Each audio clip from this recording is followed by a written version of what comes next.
Happy Saturday, March 21st, and happy Common Courtesy Day, which feels almost too optimistic for the AI timeline. This is CoeCast, the podcast that was assembled by an unruly stack of models, automations, prompts, and probably one gremlin in a workflow. I'm Hunter. And I'm Riley. Honestly, Common Courtesy Day is kind of perfect. Because if you are using AI agents right now, courtesy includes not letting them freestyle inside your ad account. That should be on a plaque somewhere. So today we've got a really fun trio of stories. Google DeepMind's Deep Think mode for Gemini 2.5 Pro is getting people on X very excited.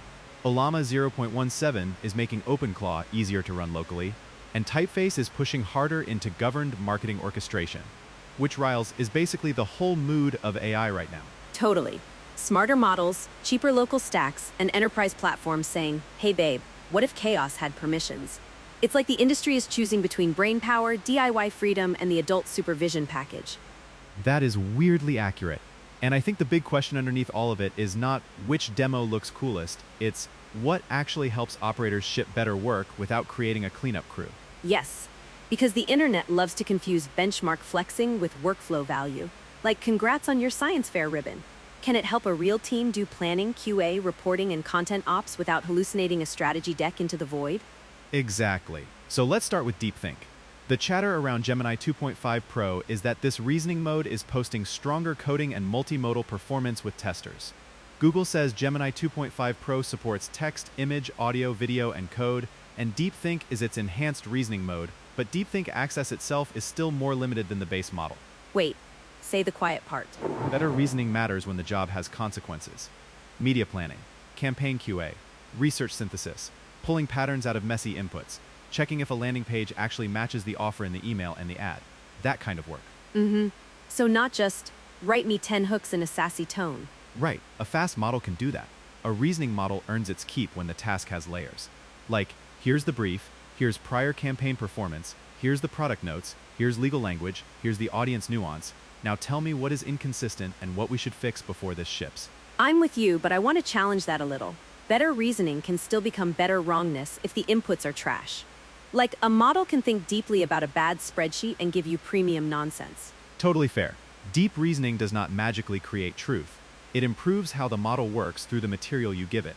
If your source inputs are messy, biased, outdated, or incomplete, the answer can still be a polished disaster. Which is why I don't want teams hearing deep think and imagining some oracle on a mountain. To me, the real unlock is critic behavior. Can it review work better, catch contradictions, flag risk, and ask better follow-up questions?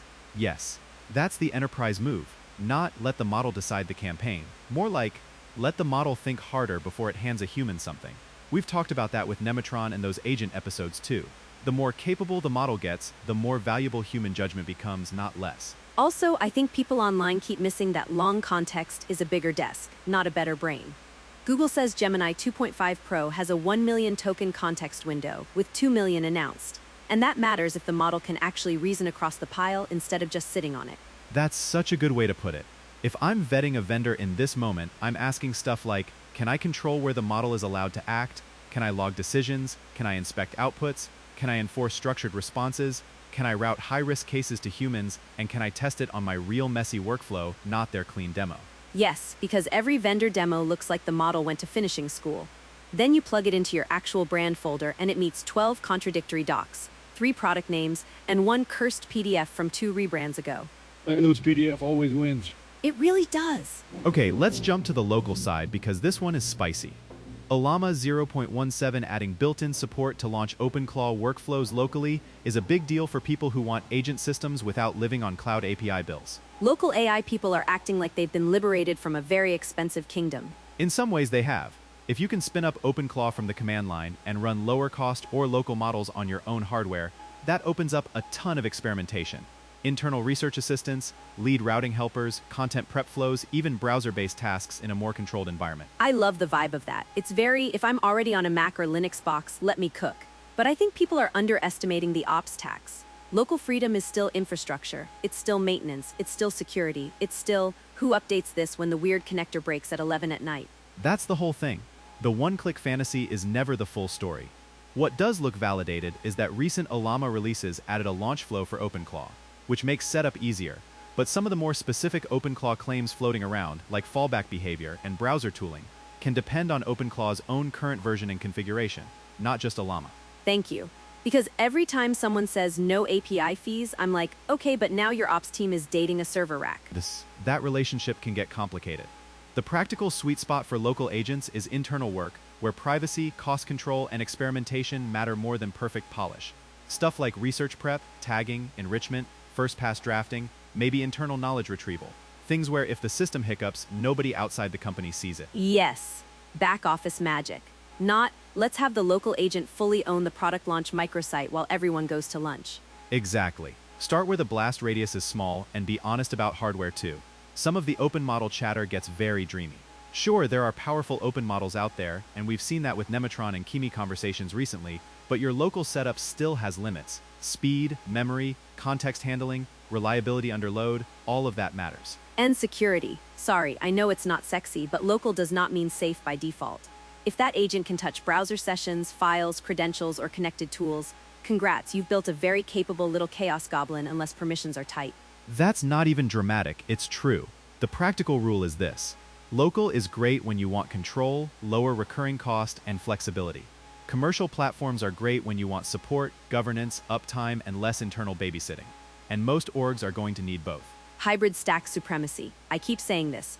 Open source for experimentation and internal leverage. Commercial tools where governance, compliance, and scale actually matter. Yep, and not everything should be automated just because it can be. Brand risk, legal claims, sensitive messaging, high-stakes performance interpretation, those all still need a human close to the wheel. Which brings us beautifully to Typeface, because this is the opposite end of the spectrum. Not local freedom, more like governed campaign mothership energy. Totally, and I think this might be the most directly relevant story for enterprise marketing teams. Typeface is leaning hard into orchestration across ads, email, and web, with brand libraries, governance controls, and agent workflows.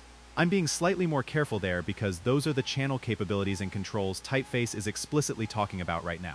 This is where I get both excited and suspicious. Excited because, finally, someone is trying to solve the actual workflow problem. Suspicious because a lot of orchestration software is just generative chaos wearing a blazer. That's the right level of skepticism. The promise here is real if the system actually connects planning, generation, review, and channel execution with controls.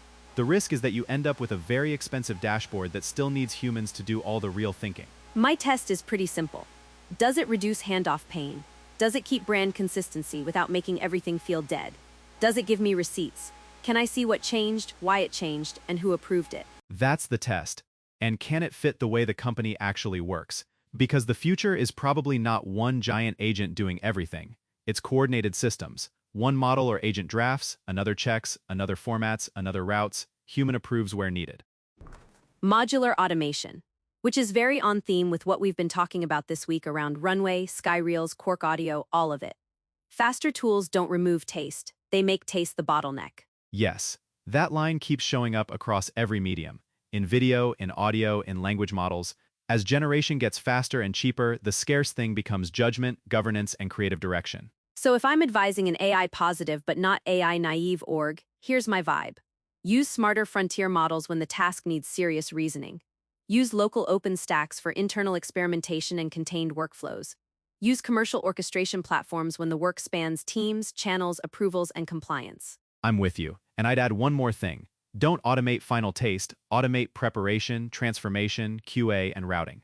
Let humans make the last call on what represents the brand. Ah, yes. The timeless principle of do not let the robot post through your main account unsupervised. Common courtesy day, but for AI. Honestly, that should become a holiday. So if we zoom out, what's the bet for the next year? Smarter models, cheaper open source automation, or tighter governed systems? Ugh, rude. I want all of them. Same. Fine. If I have to choose the winning pattern, it's tighter governed systems built on top of smarter models and selective open source pieces. Not because that's the coolest answer, but because companies need AI they can defend to other humans. That's exactly it. The next breakout wins are not just model wins, they're system wins. Can you combine strong reasoning, cost-aware routing, and guardrails into something a team can actually operate every day? And can you keep the weirdness close enough to the humans that it becomes useful weird, not lawsuit weird? There it is. That's the bar. All right, that's our Saturday brain dump from the Machine Collaboration Circus. Thanks for hanging with us on CoeCast. And thanks for spending your common courtesy day with 2 humans and a suspicious amount of automation. If you want more AI news and updates, check out koei.com/resources. And don't forget to subscribe. Catch you next time. Later.